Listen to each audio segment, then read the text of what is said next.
This review for Ratchet and Clank 2 will analyse the entire game in depth. Those who played the game will get the most out of this video. I'd also have to recommend starting with my previous video focusing on the first game in the series if you've not seen it.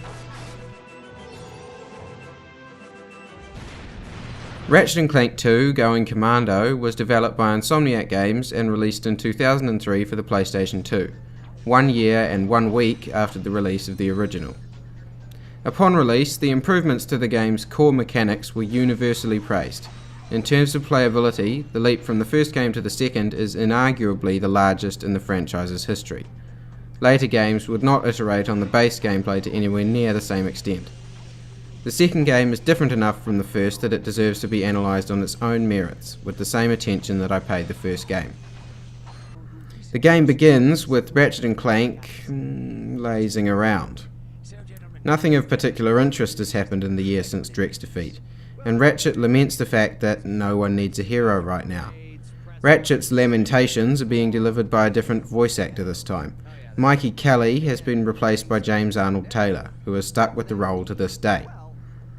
As if on cue, Abercrombie Fizzwidget, CEO of Megacorp, contacts the duo to ask for their help in retrieving a stolen bio-experiment. Megacorp fills the role of Gadgetron in the new Bogon galaxy. Clank, enjoying the quiet life, is offered a high-class apartment in Bogon while Ratchet heads off on his next adventure. I'm not going to talk about the story much more here. I'm going to treat it with the same apathy the game does.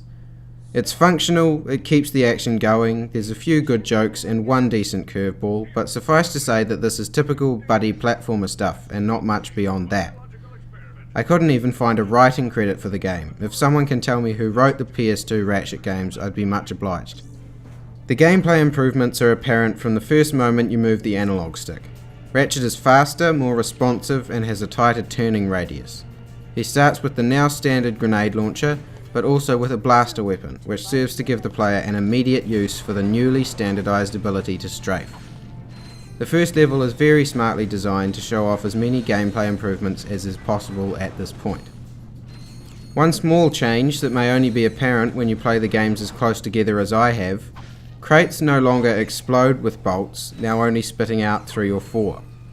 The way the bolts are balanced means this has no effect on earnings, but it's just that little bit less visually satisfying. On the next level, the player will probably level up their health for the first time. This is one of the light RPG progression elements that Ratchet and Clank 2 brought to the series. While the progression of the game's difficulty curve means Ratchet will usually take about 4 hits before death no matter how many hit points he has, leveling up health is still inherently more satisfying than just kind of not leveling up health. So I have to give Insomniac credit for recognising the shift in perception it creates, even if it doesn't ultimately amount to much. I have no such mixed feelings on weapon upgrades. These brought a definitive, all-encompassing reason to engage in combat as often as possible. As long as you're using a weapon that needs leveling up, you're always making progress towards an even better, even more powerful arsenal. Every weapon has a second form for when it levels up too, meaning that the increased power of the weapon is matched by an increased sense of weight and power in the design. You might even level up a weapon, then end up barely using it as you move on to leveling up another weapon, perhaps one you would never have used if there wasn't such an incentive. While again the game's difficulty is scaled with these weapon upgrades in mind, there was clear effort put into making these mega weapons so much fun to obtain that the player wouldn't care. And it worked. Both of these upgrade systems have been in place ever since. The number of times a weapon can be upgraded has been increased. One game let you go to level 99, but the basic concept has stayed the same, and the weapon upgrade system may well represent the point when Ratchet and Clank truly became a standout series for many fans. There's an early boss in the second level that bodes well for the rest of the game, suggesting that the lack of bosses in the first game would not be a repeated mistake here. So far so good. That is, until the first of the space dogfights. These sections are an extension of a mini-game in Ratchet and Clank 1, and they're awful. The aiming reticle cannot be moved independently from the ship itself, meaning that it's completely impossible to have a steady aim in any direction except directly ahead. The small size of the enemy ships means that the best strategy ends up being just waving the reticle over a target until a few shots happen to land. These are probably the worst parts of the entire game. Credit where it's due, there were some nice reflective textures added to the ship for the HD re-release. Within the next level, there's a cool little subsection where Ratchet has to destroy 6 objects on a spherical level with gravity pulling towards the centre, a feature Mario Galaxy would later sell itself on. The level itself isn't astounding, but there's a good sense of verticality, and in retrospect it was perhaps ahead of its time. The level also introduces another feature that would become a mainstay of the series, the combat arena. If the main game somehow doesn't have enough combat for you, you can keep returning here to fight waves of enemies with no platforming to get in the way. There's also a couple of optional bosses here which manage to outclass almost every boss in the first game with ease. The reward for completing the mandatory arena battles is the Electrolyzer, this game's Trespasser equivalent. It's nowhere near as compelling as the Trespasser puzzles were, but it's an interesting test of peripheral vision and not a bad inclusion by any means.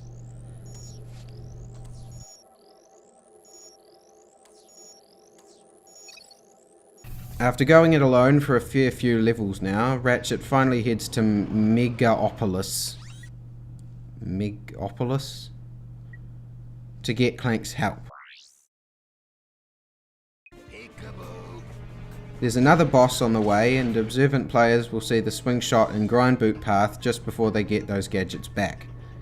This leads to a vendor who will modify weapons in exchange for platinum bolts. These mods are never as exciting as the gold weapons from the first game, and as a result platinum bolts feel that little bit less special. The game's first Clank section pops up now, and it's not really any better or worse than those in the first game. So everything I said in the previous video still applies. If I said any more here, I'd just be repeating myself. Clank comes equipped with both the Helipack and Thruster Pack from the outset. The slam down has been removed from the Thruster Pack, making them functionally identical and purely an aesthetic choice. The next level is where the player might begin to notice a repeating pattern in Ratchet and Clank 2's levels. Many of them are rigidly linear paths with an overabundance of enemies and little to no platforming. Whether you see this as a problem will largely depend on how much you enjoy the series' combat. It carries the entire game. I'll come back to this point during some later levels that best exemplify this design. Ratchet stumbles upon an old Gadgetron store, the last one operating in the Bogon Galaxy, which is selling a few fan-favourite weapons from the first game. If you have save data from Ratchet and Clank 1 on your memory card or hard drive, however, you receive the weapons you had bought in that game for free.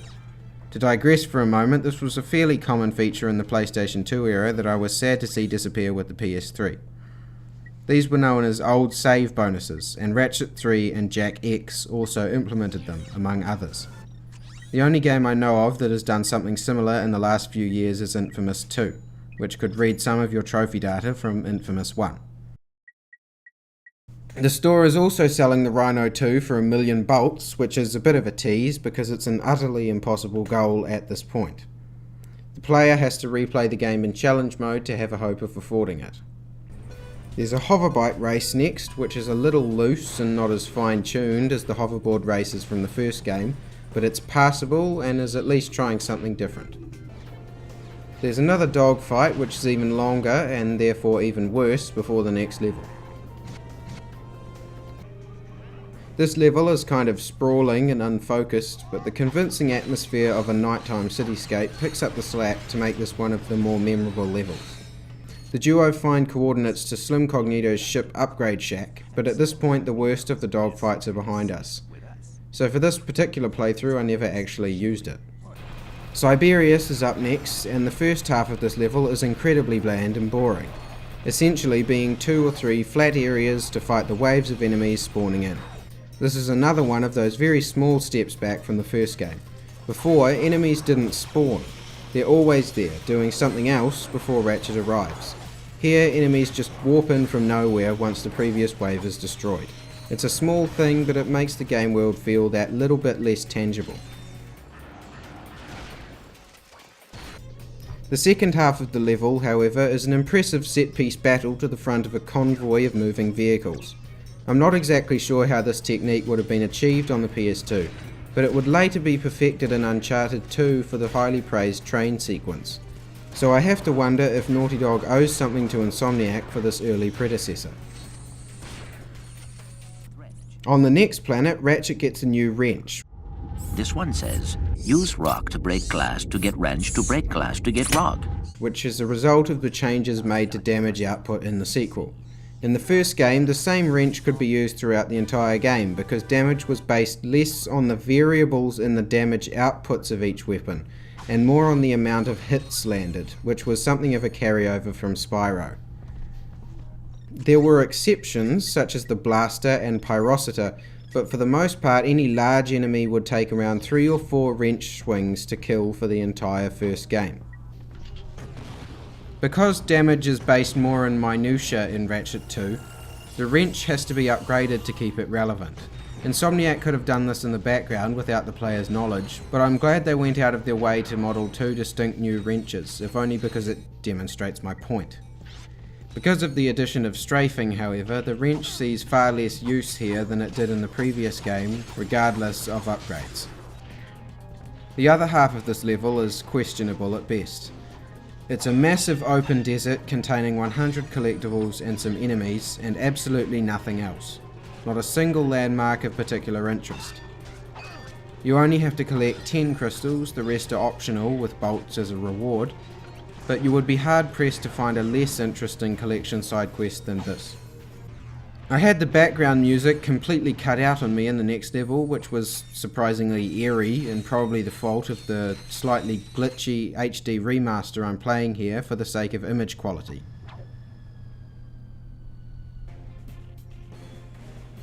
Giant Clank gets reintroduced, repurposing the spherical level concept for a straight-up Godzilla vs King Kong city-destroying deathmatch. This is, without a doubt, the best use of Giant Clank in the series. In hindsight, fighting mechs and destroying high-rise buildings seems like what Giant Clank was always meant to do. The first body armor vendor appears here, and it further highlights the compensations that were made to balance the health leveling system. The armor could be seen as a kind of opt-in difficulty select, as long as you have the bolts for it. I only buy the first set of armor in this playthrough, and I managed to get by. There's another ship section that thankfully has larger targets, and then it's on to Joba for the Megacorp games. This is another good level to highlight how the game can often feel like a combat gauntlet instead of a platformer with gunplay. Enemies are everywhere in this stage, and the ones with ranged attacks have laser accuracy and a counterattack if meleeed. There could have been an interesting setup here where enemies with swords were best dealt with from range and enemies with blasters were weak to melee. However, because almost every enemy now has a melee counterattack, the optimal strategy for literally every situation becomes standing back, firing a lock-on weapon and flipping around wildly. The one platforming section in this stage is also completely divorced from the rest of the level. Instead of harmonizing, the combat and platforming clash with each other and have to be separated. This final room is also just unforgivably ridiculous. I have to wonder if this is the result of the game being rushed. I can't say for sure, but I get the impression that the team spent a lot of time on tightening up the gameplay, and then had little time left to build the actual levels and polish everything up. This can all be summed up in one very minor problem. This guy grows to twice his size between cutscenes and gameplay. There's absolutely no way that Insomniac missed this glitch, but it seems to me that they just completely ran out of time to fix it. Annualized game releases were more achievable in the PS2 era, but that doesn't mean deadlines weren't being run hard. Nice doing business with you again. There's a second combat arena which seems unnecessary but isn't detrimental either, which again serves to show how rightly proud Insomniac were of their new and improved combat systems. In an oddly schizophrenic choice though, a second door unlocking minigame is introduced now, and it might just be the worst one in the series. The Infiltrator is a game of trial and error on a time limit, make no mistake, and the only thing it tests is your patience. I got pretty negative for a while there, so I want to take some time to talk about what I believe is one of the greatest hidden areas in any video game ever, the Insomniac Museum. The museum is accessed in one of two very obscure ways. You can set your PS2's internal clock to 2 AM, or you can deliberately get hit on this grind rail, glide over to what looks like scenery, then head over to this glitchy building and clip through the floor. I think the glitches going on here are completely genuine too. The devs probably did build this area as scenery, meaning that clipping wasn't an issue, but then made it just functional enough for it to be theoretically possible to find and use the teleporter. I'll let Mike Stout, a designer at Insomniac, explain the museum. This is Mike Stout. I'm a designer at Insomniac Games. Hi, welcome to the Insomniac Museum. Here you'll see some of the great things that never quite made it into the game, and you'll learn a little bit about life here at Insomniac Games. The museum is, essentially, the interactive equivalent of a behind-the-scenes video from a special features disc. Loosely based on Insomniac's real offices at the time, each room and cubicle contains an unused concept of some type, each explained by an Insomniac. You can run around on tiny gravity spheres, drive unused vehicles, see models of discarded bosses, and even play with a patch of water that was too advanced for the PS2 to process en masse. You can jump around in a tower built to test Ratchet's movement variables, and this Magnaboot tower is tucked away behind the museum, since of course the hidden area needed hidden areas of its own. The layout of this place can be a little confusing, but I can only give Insomniac the highest of praise for including the museum. What could have simply been a 10-minute making of documentary is instead fully interactive and complete genius. The next proper level falls into that repeated gauntlet formula, but there are a couple of interesting twists on combat with the use of the gravity boots. This is the type of ingenuity I wish the game had all the time, not just once or twice every few levels. The level after that contains another example of a clever platforming challenge being incongruous with everything else. There's further use of the gravity boots, but this is the exact same twist on the gameplay from the level immediately before. It seems like someone had that singular good idea and the devs ran with it for 2 whole levels. Intercutting Clank and Ratchet gameplay segments together was at least a little different, but there's nothing particularly new in the segments themselves. The plumber puts in his obligatory appearance, and then it's off to the worst level in the game.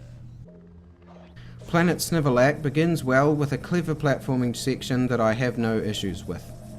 Then, the level devolves into a lengthy and tedious gauntlet designed to murder you from every possible angle. If the tanks on the bridge don't completely sap your ammo, the tipping point will be this ridiculously unfair gunship and tank combo.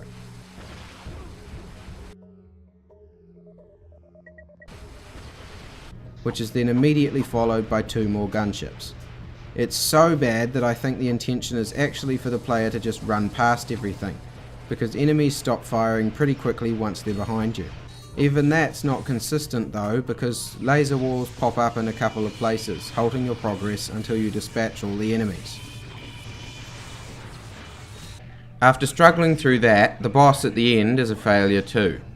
The giant mech has Ratchet hopelessly outmatched, and what should be an uphill battle against overwhelming odds is instead a turret section.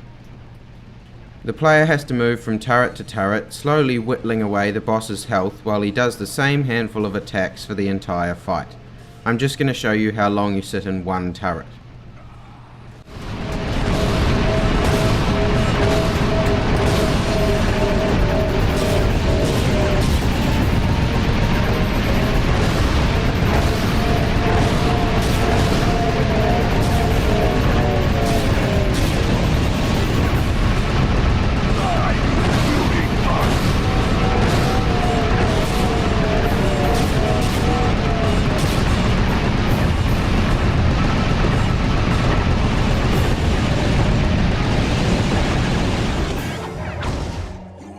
That was 1 minute and 10 seconds. You have to repeat this no less than 10 times. Thankfully, I only needed 1 attempt. This boss is a 15-minute turret section and a terrible waste. With that said, I could understand all this if Snivellac were the final level. It would still be a bad final level, but I could at least understand the misguided thought process behind making it so tediously difficult. In reality, there's still about a quarter of the game to go, but nothing comes close to being as hard as Snivelac ever again. If it didn't already have enough problems, it also manages to throw off the difficulty curve of the entire game. I'm sure the devs would have fleshed this level out given more time, but as it is, the game would be better served with this planet removed altogether. The next level is pretty impressive visually. It's a giant flying distribution and shipping centre, but there's not a whole lot to write home about here. There's some attempt at matching the gameplay to the environment with the levitator, but this concept is clearly restricted by the technology and gets revisited by Insomniac in future games. The next level is another boring open plain containing 100 moonstones. This time it's a winter tundra instead of a desert. Again, it's not worth criticising this too harshly because it's mostly optional, but having 2 of these collectathons in one game is excessive and a waste of valuable development time. With a little exploring, Ratchet and Clank run into this guy in a hidden area on a previous planet and get the armor magnetizer. This guy is extremely important. Be sure to remember him. The level after that has been overrun by proto-pets. It's called All Gone City.